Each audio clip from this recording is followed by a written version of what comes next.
Good. So I've got a note here to record the meeting, which I've just done. Excellent. This will be available on our website early next week. And just a few housekeeping rules as normal. Can you please ensure your video camera is knocked off during this short presentation? Ensure you are on mute. Please enter all questions into the chat function and/or there will be a question and answer session at the end. Please make a note of any questions if you haven't got time to enter them into the chat room, and we'll pick them up at the end of the presentation.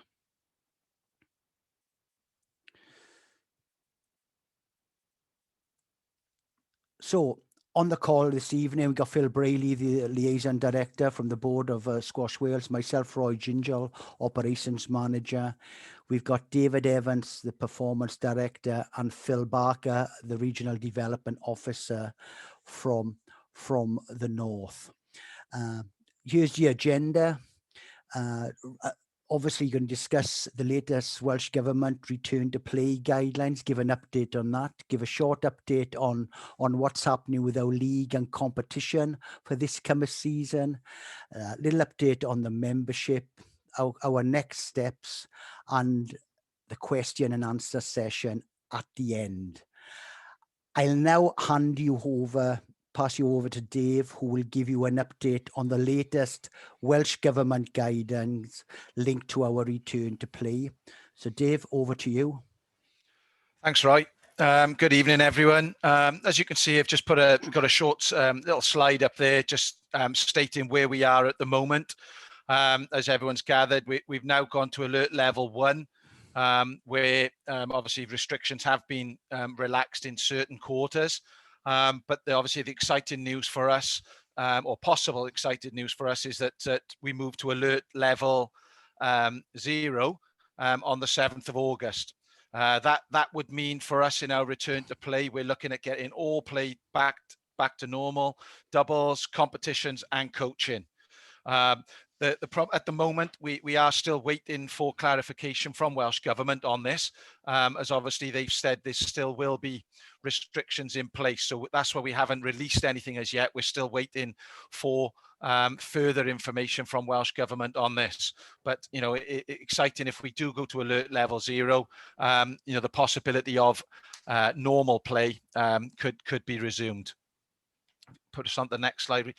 As I've mentioned there, you know, Squash Wales, our sort of objective is to get the return to play for everyone. That's match play, league play, doubles, tournaments, everything in squash, but in a safe environment for everyone, so they all feel comfortable. The problem at the moment is we're still waiting on the Welsh Government to, although they say they're looking to move us to alert level 0 on the 7th of August, is to actually what that actually means, as in terms of what everyone needs to do, because there still will be restrictions. Every venue and club at the moment, what we know, will need a robust COVID risk assessment that will show mitigating all the risks. So every venue will be different as to whether, you know, you can allow spectators, balcony areas, everything under returning to play as normal. Each venue and club will have to have a robust COVID risk assessment.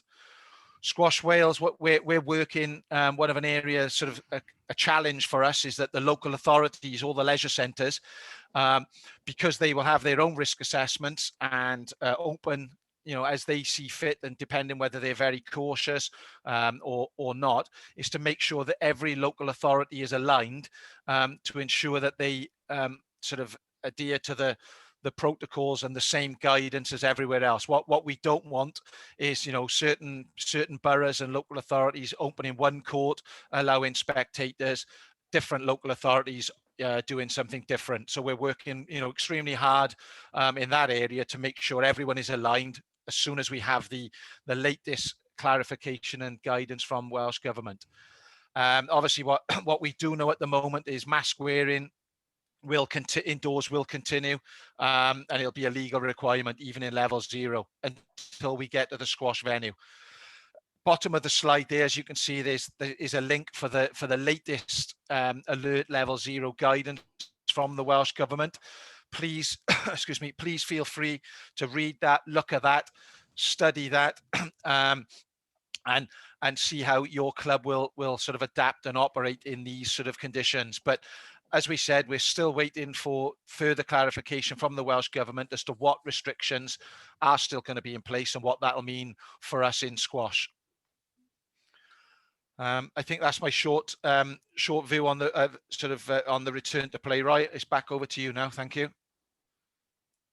Great, Dave. Thanks for that. So as you can appreciate, lots still to clarify, lots of unanswered questions, and lots of discussion going on behind the scenes, not only squash, with every governing body, especially the indoor sort of governing bodies, where the return to play is proving very, very challenging.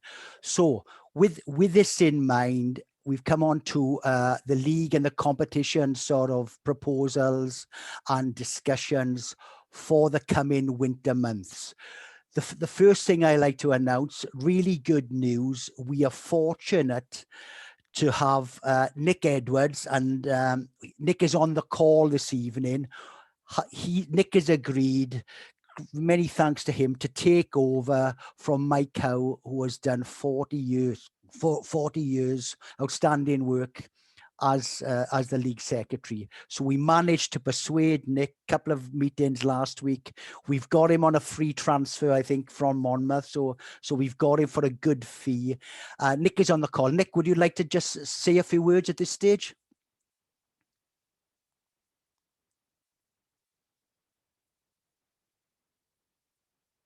You're on mute, Nick. I know, I'm trying to get off it. Good evening, everybody. Yes, thanks very much, Roy.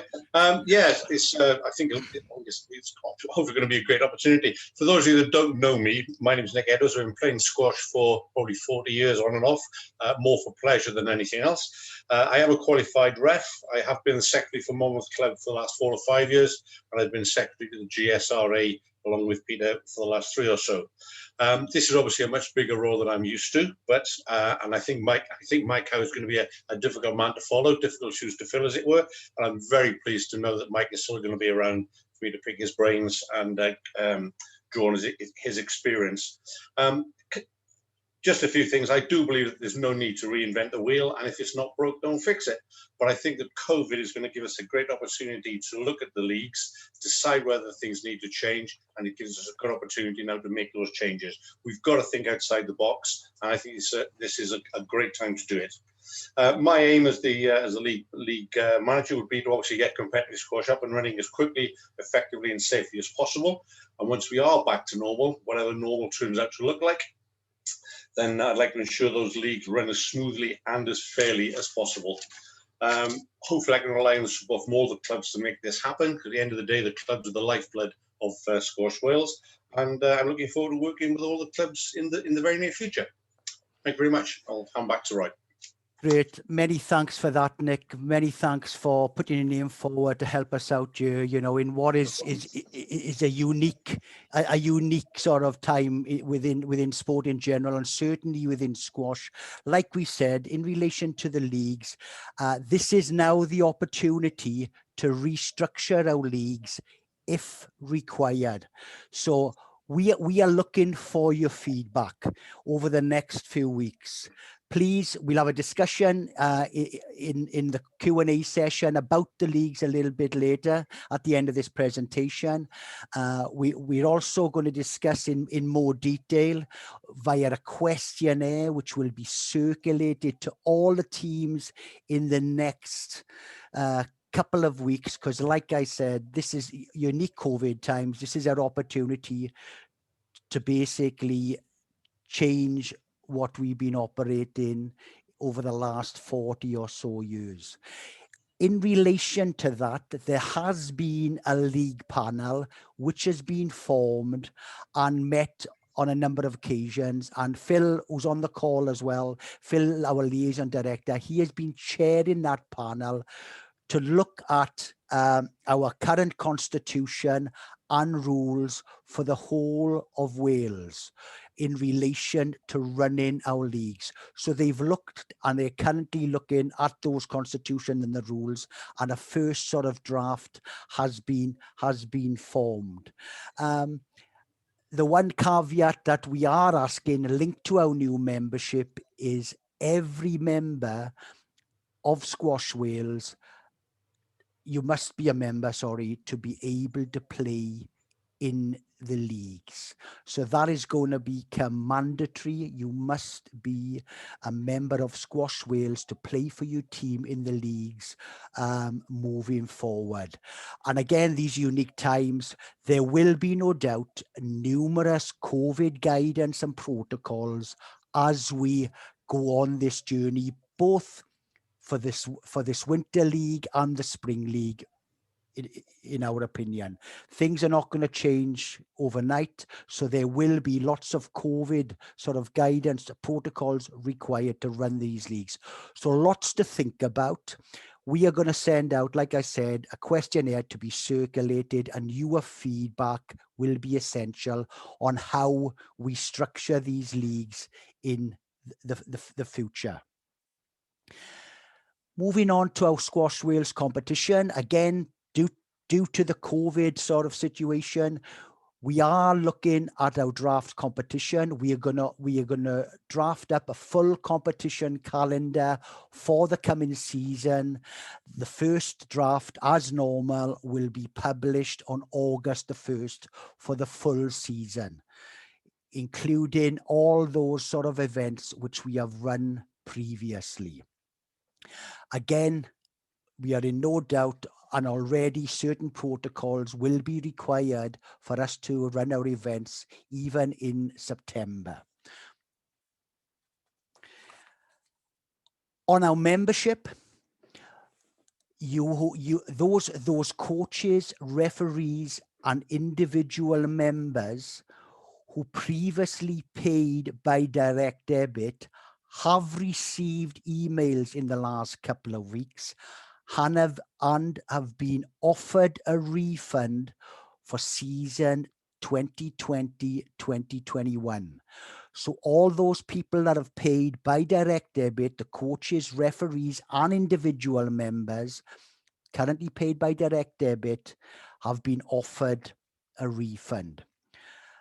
With our new membership in mind, Squash Wales, we have had to cancel everyone's existing direct debit. So all these coaches and referees, you would have received an email regarding the refund and a secondary email regarding the cancellation of your direct debit. If you haven't received that in your email box, couple of things, please check your junk mail, because some people, the email has gone to their junk mail. And then a more obvious one, some people's email has been updated since they originally set up their direct debit. So those emails would have gone to whatever email you set up your original direct debit with, right? We've counted that as well. But please check your junk mail in the first instance. If you haven't received it, at the end of the presentation, there is the info@squashwales.com. Please email that info with your query, info@squashwales.com. We are progressing with our marketing company, and things are moving on behind the scenes to launch our new platform at the end of August, the beginning of September. Like I've said previously, all linked to the COVID situation. Every person will be required to sign up. Again, if you're a coach, if you're a referee, any individual member, and the membership is stacked with various rewards. So that is coming, and full sign up and membership details will follow during the next 6 weeks. So basically watch this space. We are working with a marketing company. doing a full marketing campaign to both retain our members and look to attract new members. So that's basically the short update that we've got. Just what is happening in the next 6 weeks. Well, this Freedom Day, as it's called, is projected in Wales for the 7th of August. Hopefully, we are awaiting all the guidance that is going to be produced by the Welsh Government, and we will review it. And then, as per the current sort of protocols, provide guidance on this COVID risk assessment, which will be law for every venue. We're progressing with our membership launch during the back end of August and early September. Post the questionnaire and survey that we're going to put up at the leagues, we hope then to have the analysis and the data and the insight in relation to what every club wants to do in relation to the league structure for winter 2021. Our competition calendar would be produced as well, and obviously any discussions as a consequence of this sort of question and answer which is to follow. Like I said, any queries from everyone, info@squashwales.com, please contact us. That's the whistle stop tour from the up-to-date information that we currently hold. I'll now hand you over to Phil Brayley, who will moderate sort of the question and answer sessions. And I think we've got a couple of questions already sort of lined up. I'll stop sharing my screen. Phil, over to you. Okay, thanks, Roy. First thing, I'd like to welcome Nick on board as well. I've had a couple of interactions with him already, and I can already say that he's showing signs of making a great replacement for Mike-O. So delighted to have him on board. So yeah, we had a couple of questions. So the first question is from Arwell, and his question is around vaccination. As we return to play with organised club nights, our leisure provider has asked that all players should have at least one jab, presumably unless there is a medical exemption. One of our members who is not keen on vaccination has asked whether this will be a Squash Wales rule for the leagues. So, Roy, I don't think a decision has been made on this yet, has it? No, as we've been on various calls with other governing bodies and other local authorities, that's one of the main questions. We are looking for complete alignment across Wales in relation to should people and can people be single jabbed, double jabbed, and get certain sort of like exemptions into public buildings. Those discussions are live discussions as we speak today. Yeah, if I can add a little more colour to that, on the calls that I've been on this week, Roy was on one of them and a subsequent call, there is a suggestion from the local authorities through the leisure centres that they produce a set of guidelines for all clubs. And I think what you have to remember is that we talk about this Freedom Day, and whatever form that will take in Wales, the government is going to remove legal restrictions. So what we expect to come out from the local authorities is a set of guidelines. So with this, if Squash Wales introduce guidelines and recommendations, that's what they will be. So for example, there will be a legal requirement that you have to wear a mask indoors whilst traveling through a facility. Once you're sat down having something to eat or drink, you don't, or when you're taking part in an activity, you don't. But when you're walking through the facility, that will be a legal requirement. But there may not be a legal requirement for social distance, and they'll say where possible you do it, but it may not be a legal requirement. So we may come up with recommendations and guidelines that we think are appropriate and will be aligned with the local authorities. So when you go into a leisure centre 80% of our members play out of leisure centres. We want to make sure we align that with what the private clubs are doing. So, and we don't know what that's going to be yet, but by August the 7th, we will have that, and then we will align it with the authorities and then produce that for all clubs. Okay. So I've got another question in the chat from Adrian Brace. Will the questionnaire be expected to be sent to all players to be individually completed, or just one response per club? Yeah, excellent question there from Adrian. You know, I think we given our current database and our communication channels, we are looking to gain feedback from as many sections of our membership as possible. So that questionnaire the links will be given out within our website, within our social media, and basically sent to all our current club contacts and all individual sort of members where possible, with a caveat of which club do you play for. So we are looking to gain as much feedback from our current landscape as possible. Thanks, Roy. Okay, so those are the questions in the chat. Has anybody got any other questions they'd like to ask? Yeah, Peter. Okay, hold on. I'll just get the mute's on, isn't it? Yeah, okay. Just wanted to say, I think it's complicated for us down at Abergavenny because you probably aren't aware of this. They're going to do a refurbishment. And we're not quite sure what that means yet. So I'll keep you abreast of that. I mean, what I intend to do, just so you know, and I understand all the things you're saying, guys. I'm going to sit down with the leisure centre, work out what the refurbishment is, because I think it does affect the squash courts in some way. But it probably affects the gallery more than anything else. But I think it should probably be okay. But I intend, in terms of risk assessment, to sit down with the leisure centre, see what they've currently got, and see where the gaps are. I suspect it's only going to be to do with test and trace, because obviously what they're doing at the moment is monitoring everybody that goes in on an individual basis.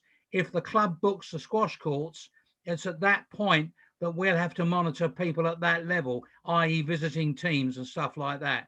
I suspect that's the only difference, and therefore we will adopt all that the leisure centre is doing, update it with what we're doing, and then send it to you guys as the risk assessment profile. Is that okay? In terms of a risk assessment profile, you need to conduct it for yourselves, not for the benefit of Squash Wales. We can give you advice on it. No, what I'm saying is there's these protocols already in place, Philip, with the leisure centres. They must have those already in place. That's fine. So what I'm doing is adopting all the ones they're doing, superimposing test and trace, and then sending it to you. It's the only way to do it. Otherwise, we're going to reinvent the wheel, and I don't want to do that. We're in the hands of the leisure centre. We must follow what they do anyway, and we will add our bit as and when we book courts as Abergavenny Club, which I think means test and trace. Well, not test, obviously, but trace people who come in on behalf of visiting teams, for example, things like that. I think that's it, basically. So if the leisure centre is okay, and you see, the reason I'm saying all this is I'm assuming you must be talking to the leisure centres at the moment about what's going on. It must be happening. So I'm trying to keep this as simple as possible. Otherwise, it's going to become terribly unwieldy. And we don't want that. We want it simple. Yeah, look, Peter, our expectation is that if you play out of a leisure centre, you don't need to do anything other than to follow the rules, because they will set down what the requirements are. Exactly. And what we have asked the local authorities to do is to ensure that all their leisure centres operate exactly the same throughout the whole of Wales in terms of the protocols. Yeah, So, I think that's where your difficulty starts, Phil, unfortunately. I'm sure people like Nick, Monmouth and for example, Monmouth and Abergavenny are with Monmouthshire County Council. That's fine. But you're right. Part of the problem is it one court available? Is it two courts available? It's all this type of stuff. And I think it's going to be different across Wales. That's the problem. It's going to be an issue, but there's nothing we can do about it because they have the control, frankly, and they'll do what they're going to do. For example, this refurbishment's coming down. I think we're okay. but I'm waiting for a consultation document to come out to understand what that is, because I don't Yeah, even yeah. know how that affects anything really. Yeah, okay. But it's a general thing. I'm going to follow them because it's really down to them. And as long as you guys are on top of what they're doing and I'm approaching it from a different angle, I think we should be okay. Yep, okay. Good. Any other questions? Phil's got one in the chat room in relation to the leagues in the Northeast Wales League. Several of the teams are based in England. Will Squash England membership be accepted to play in the league? No, Phil. Every player within those English-based teams must be a member of Squash Wales. Actually, that membership for that team individual will be £10. Okay, £10 per individual. So that's the fee for that club based in England if they want to play in the Northeast Wales. So each individual within that club, within that team, needs to pay £10 individual membership to Squash Wales. As a caveat on that, all our players that currently play in England squash events, they also must be a member of England Squash. All right, just to cover that. And currently we've got nearly 150 of our players, junior, senior and masters players that must be registered with Squash England via, and the club in this case is Squash Wales. Okay.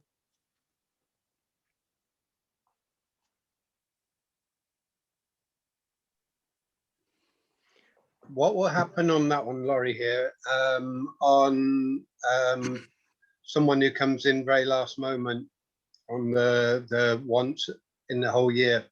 I understand having people being members, but I know when you've got 4th and 5th teams that sometimes someone just has to step in who may never play again. Yeah, another good question, Law. I believe, Phil, you've in like the new rules that have been sort of drafted, there is a rule sort of addressing this specific situation. Yeah. Yeah, so what we've decided, we recognise that, you know, on the odd occasion, you may be short and you want to bring the tea lady in to play a game just to make up your 5 so you don't lose points. So what we've decided is that on the 3rd occasion somebody plays, they would have to be sign up to be a member of the Squash Wales leagues. So you get 2 free games with somebody coming in, and on the 3rd occasion they have to register and pay their £10. Okay, I mean, sounds brilliant. Sorry? Yeah, that sounds brilliant. That makes sense. Although Yeah. the team staff are already they're already in the first team. Okay. Yeah. I mean, look, you know, and again, it's £10, and when you finally see the benefits that you get from being a member of Squash Wales, £10 is nothing compared to the benefits you get outside of playing for the leagues. Another very good question in the chat from Chris Wheeler: is there any update on showers and changing rooms? The answer is no. This question was raised, and it was raised by the Welsh Rugby Union on our call, because they said, you know, if we go back to all our clubs playing on the 7th of August, what happens in changing rooms and showers when you've got 40 players coming in from a match and need to shower and change in a probably a communal changing room. And there are a lot of other clubs that have similar, if not as extensive questions, and there is no answer at the moment. This question is being taken away by the WSA to discuss with government in terms of what the governing bodies are going to do about this. The current guidelines say that you need to carry out reasonable measures to mitigate the risk of spreading COVID-19. So one of the questions is, what does reasonable measures mean? And the minister on the call didn't have an answer. So they've gone away to answer that question, along with many others that we've raised. So at the moment, we don't have an answer on changing rooms and showers. Yeah. Nobody does. And the question from Adrian there, obviously Adrian's club based in Llantrisant is currently a mass vaccination centre, as are various other clubs within the landscape. We are actively in discussion with local authorities, you know, and Sport Wales in trying desperately to get all our squash courts open. It's proving very challenging. We've had some wins, we've had some losses, so to speak, but Adrian, be assured, Llantrisant, Merthyr, and a few other sort of venues up in the north as well. We desperately try and get a date where we can actually, you know, open up our squash courts, because COVID is going to be here, you know, for the rest of our lives, to be fair. So it's just a question of those sort of local authorities, those local health boards in where they see it. So it's working with all those agencies to desperately try to get your centre open. So we've got no sort of firm date at the moment, but be assured we are working behind the scenes, desperately trying to get that particular centre open, along with the 3 or 4 others which are causing us, you know, a cause for concern, to be honest.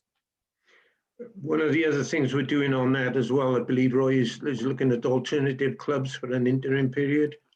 Yeah, and I know a couple of the guys in Llantrisant have played in Bridgend and you know, other things. So that might well be a medium-term option if, like Adrian says, you know, the rumours we are hearing is till Christmas, till March in some cases. You know, can we then offer solutions for alternative venues, which is not ideal, but at least hopefully we may be able to get people back playing. But it's challenging. Yeah. Yeah, Peter, you want to come back in? I just wanted to reiterate, really, I understand exactly what I have to say, sitting where I'm sitting, I think this is extremely challenging because, of course, all the devil's in the detail on this, and there's lots and lots of detail. For example, showers, you know, if the showers aren't available, I'm not quite sure what that means. I mean, I can't see it. Do we have matches without showers? That seems to me to be very unlikely. And there's all sorts. I just wonder if we're giving ourselves enough time. 7th of August, presumably we're going to start playing what? First week in September, the leagues? No, first week in October.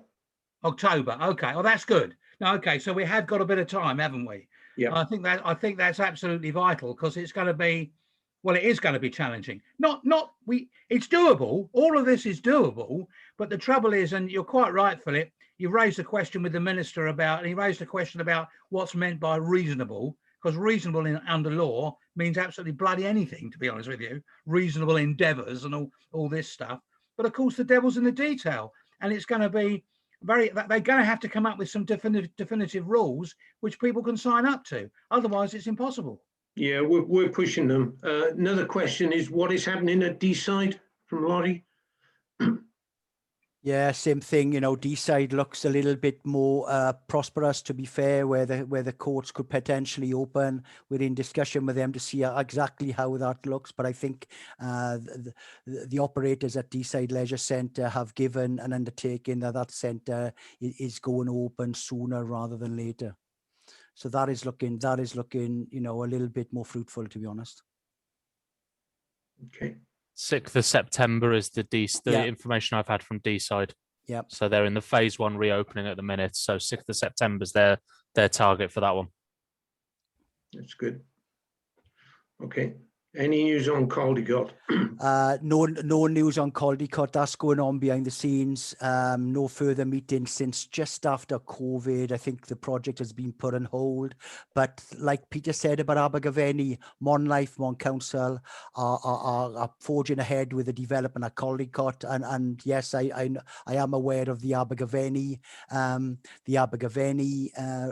refurbishment, which I have been told via email that's not going to take place sooner, but that is in the pipeline as well. So the Caldicott, again, no distinctive news on the loss or the upgrade of that sort of building at the moment. Peter.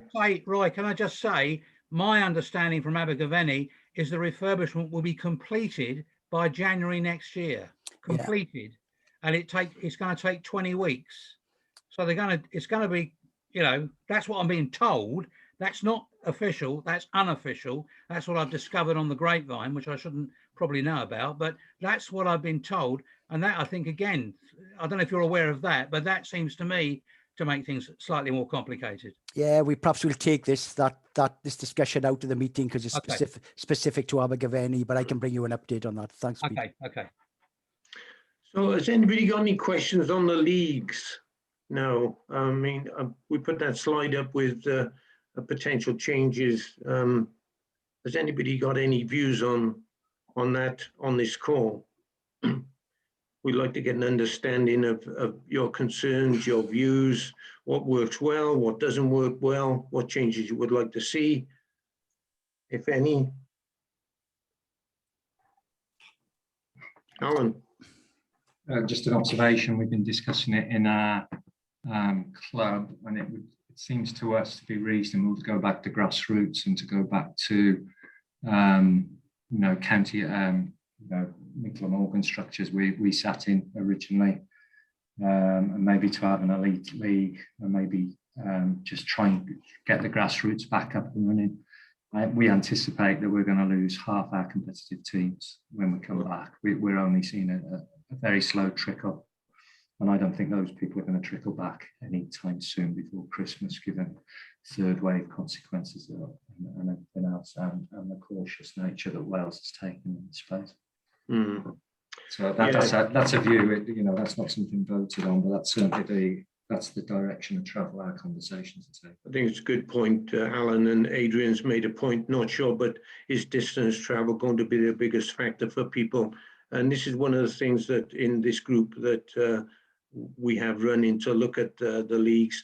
This is one of the things that we looked at, and there are some issues where some clubs are having trips of an hour each way, or even, I mean, there's in One West, fourth call play Meads, which is an hour and a half trip, which is crazy. So one of the things that we looked at was regionalizing the leagues. You're always going to get the odd club that's at the end of a region. So, I mean, Abergavenny is one of those, Peter, and so is Monmouth in one side, and then you've got West Wales. And some will be saying, well, no, I want to go into this league because it's closer. So I suppose that's the question, and this will form part of the questionnaire. So we won't go back to the county leagues because there were quite a few anomalies in some of those leagues. But what we would look to do is to regionalize the leagues. So have four regions in South Wales. So you would have West Wales, and then you would have another 3 that cover everything from Bridgend to Monmouth and north to Abergavenny and Merthyr and Herwine. So how can we split that region up so really the travel is minimized as much as possible? Does that mean the Premier League no longer on that basis? Does that get broken up, or is it still remain? No, the Premier 1 and Premier 2 will stay as is. What we would need to do is define a mechanism whereby how do you feed into Prem 2, which is then the feeder into Premier 1. And that's something that needs. Well, can I just say you have the most lively mind of Nicholas Edwards on that, and no doubt Nicholas has already got plans in place to understand all of that. Is that right, Nick? Pretty much, Peter. Pretty much, yes. Thank you for that. Can I just say to everybody, having worked with Nick for a number of years, you couldn't have chosen a better person. Other than myself, of course, but that's another matter. But he is excellent at this sort of thing and ideal for the job you've given him. Thanks, Peter. Thank you. So one of the points raised by Nick is, do all clubs have a sense of how many teams they will be able to put out once we can play again in leagues? So I'd be interested for those that are on the call that have any sort of feel for this in their club as to, will they be able to put all of them out? Will they be able to put 50% of them out, or what's the view? Can I just say, we normally have 5. I suspect this year we're going to go to 4. Yeah, can people just put their answers in the chat room and Yeah. and I can pick them up in the chat room. We got That's a good idea. all right. If you- Yeah, stop Peter talking. So that'll be great. Good luck with that. Yeah, thanks, Al. That's excellent. 4-2 and whatever. If people could just type in what they think, and that'll be most welcome. Many thanks. And look, we will be reaching out at some point to ask how many teams you're putting in, you know, who are the players. And this is going to be important for us if we put a new structure in for the leagues in terms of where we put the teams. We need to know who's playing so that we can rank the teams, if you like, in each region. Yeah.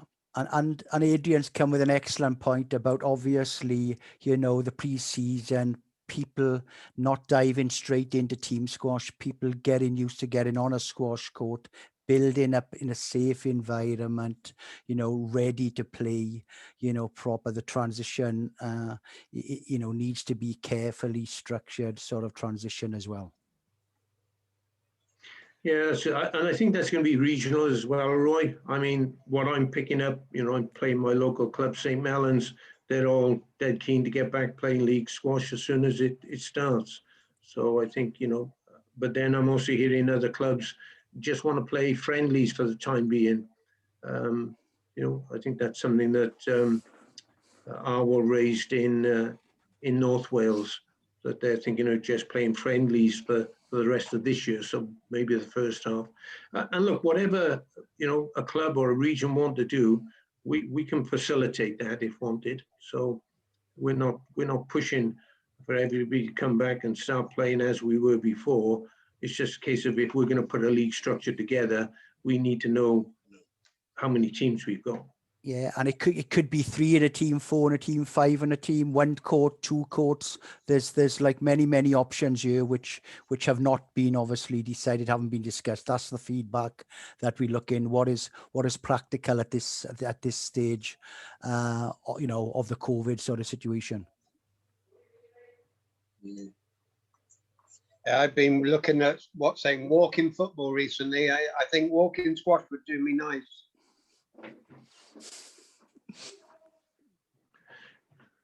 Yeah, Alan. I'm just, you know, I've been just musing about what you said about the, you know, local risk assessments and local rules stroke guidance. And I can see that potentially, if it's not built into a rule-based system within Squash Wales, there being all sorts of conflicts happening when clubs are arriving. You know, our club could travel somewhere and they insist that you've got to have COVID passports to play, for instance. You know, you could get down into all that local minutiae instead of having, this is Squash Wales rules, stick to it, guys.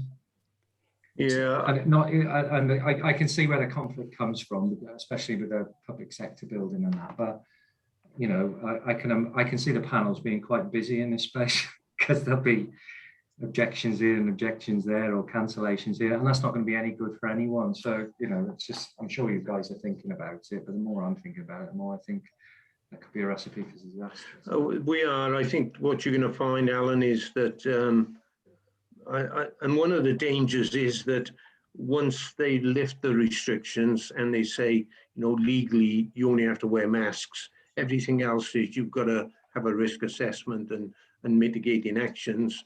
And what's reasonable for you is not reasonable for Peter. What's reasonable for Peter is not reasonable for Roy, you know? So there is that danger, but, and of course, it depends on the facility and how much room you have. So if you think of somewhere like Llantrisant, for example, that has a very narrow corridor at the back of all their courts, physical distance is virtually impossible. So there may be other mitigating actions you need to take. Whereas somewhere like Rubina has got those stepped area, that's easy. So I think you'll find that in the certain facilities will have different rules. And again, it's difficult for us to impose rules on clubs when potentially they may not be able to follow those rules because of their particular situation. So this is why we're talking about guidance and recommendations as opposed to rules. We've got in the new rules, I know that Nick has cast his eye over them, has come up with some really good points already. Yeah. So we're reviewing that again next It's going week. to take a lot of pragmatism, isn't it? That's the bottom It line. is, you're right. Teams. And Spot people on. are going to have to accommodate each other, but you know, it doesn't always go that way, as we know. Yeah. And you know, there's a few people, I mean, you said come and talk to Bridgend, I appreciate that. Hawthorne courts, looks like they're being used. And I think there are clubs who are, you know, Newport, I know is another club that's offering use of their courts for any teams that are stuck. Potentially we've got the Wiz. So I think there are opportunities. It just depends where the teams are based. But if anybody is stuck with that, let Roy, Dave, or any of the team know, and we'll help source in other courts. So we've got another question here, but a question is, Squash was able to put out another questionnaire or pad out the existing one that we send to players to try and establish participation levels as it is today. Things like, how much have you played? Are you playing now? How often? Squash or racquetball? Do you intend to play again? Do you want to play league squash, etc.?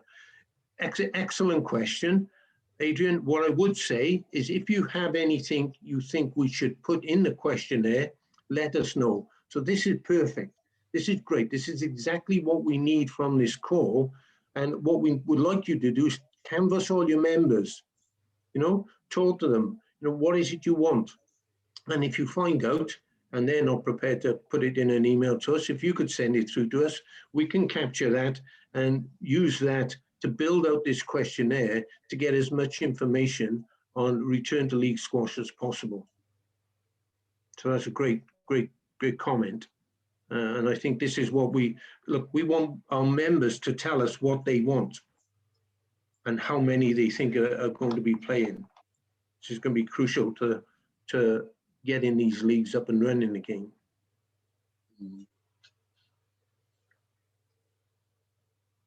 Okay, good. Are there any other questions on anything? Are there any topics you'd like us to bring up in the next webinar? I think the next webinar is going to be dominated by whatever happens on August the 7th.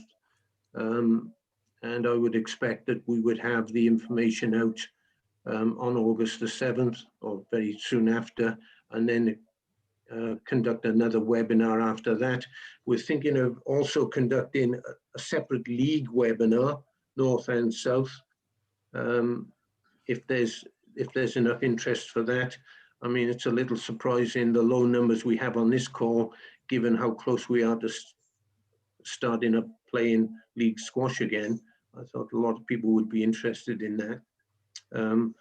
The challenge is if people don't, you know, give us their input and we go down a certain route and it's not to their liking, then they can't really say too much. So this is why we need the views of as many members as possible as to what you want from the league structure when we start up again and moving forward. So we may start with, you know, certain limitations, but as things open up and restrictions continue to be lifted, we can get back to a new normal, whatever that looks like.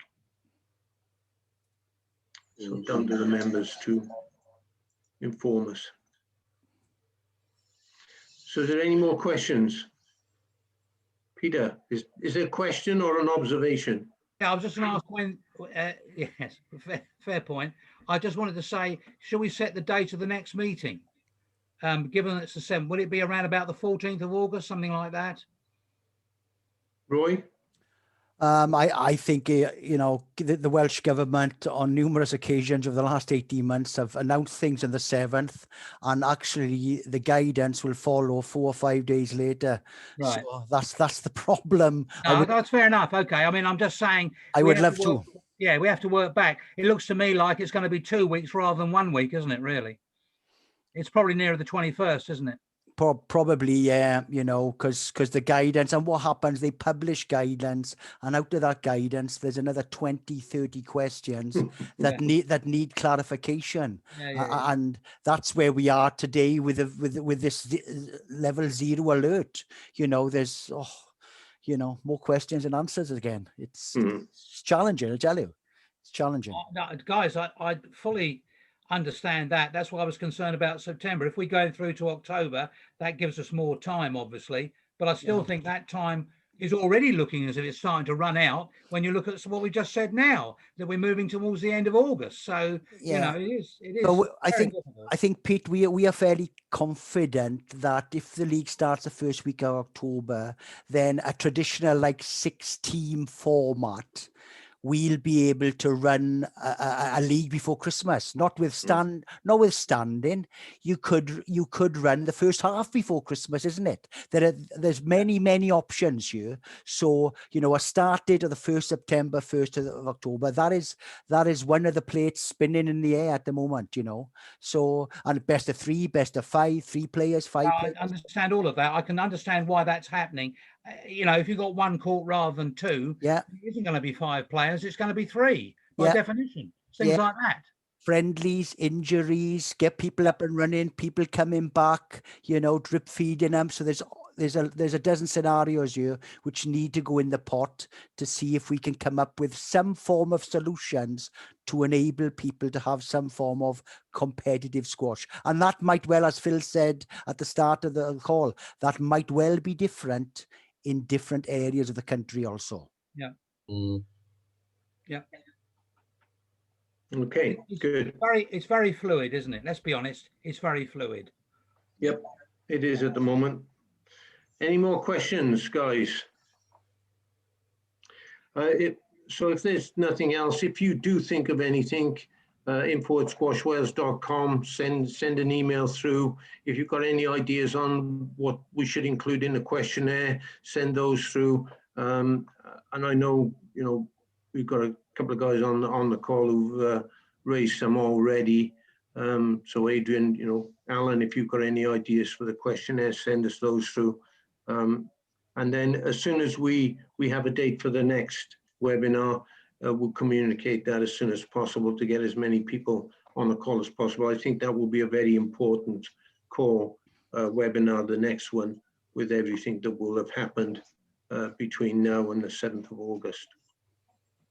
Can I assume you're replacing Sarah, Roy? Yeah, that Sarah unfortunately left us to go to pastures new. That job advert, I think, closes tomorrow. Actually, on the weekend, we've had various applicants. Yeah, so that interview process will commence next week for sure. Okay, well, that's it then, guys. Back to you, Roy. Do you want to close the meeting? Yeah, many thanks for everyone. Keep safe, everyone. Like I said, we'll get this. This has been recorded. I'll get this up on the website early next week for people. Look, please spread the word, and we'll get that questionnaire out by the end of next week as well. The survey, and please get all your members. We'll do a big rush on social media. Please get all your members, all your team players, everyone playing to comment and to feedback. Many thanks. Thanks, guys. Thank you. Thank you. Thanks. Cheers, mate.